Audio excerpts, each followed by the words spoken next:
उत्तर प्रदेश राज्य के जनपद हाथरस न्यायालय में पुलिस द्वारा अधिवक्ताओं के साथ बर्बरतापूर्वक कार्रवाई किए जाने से उत्तर प्रदेश के सभी जिलों के बार काउंसिल हाथरस ने प्रदेश के सभी जिलों से समर्थन मांगा है।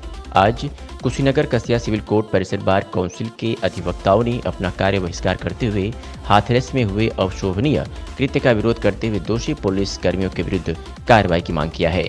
इस विरोध प्रदर्शन में अध्यक्ष ज्ञान प्रकाश श्रीवास्तव, मंत्री दीनदयाल मल्ल, उपाध्यक्ष सौरभ कुमार, सदस्य सुबोध कुमार, वरिष्ठ उपाध्यक्ष शिवशंकर यादव एवं आशुतोष शुक्ला मौजूद रहे।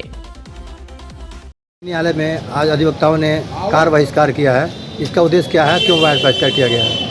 हम कनिष्ठ कार्यकारी सदस्य सुबोध कुमार पाठक अध्यक्ष जी द्वारा नामित हुए हैं और हम ये कहना चाहते हैं कि हम हाथरस के जो अध्यक्ष जी ने जो इसका कार्य बहिष्कार किया उसका हम संपूर्ण समर्थन करते हैं और जब तक वो इस चीज़ का हम लोग का मांग पूरा नहीं हो जाता तब तक हम हड़ताल करते रहेंगे। वहाँ पे क्या मांग थी, क्या हुआ, घटना क्या हुई है? वहाँ पे घटना ये हुई है कि वो पुलिसकर्मियों द्वारा अधिवक्ताओं को मारा पीटा गया है।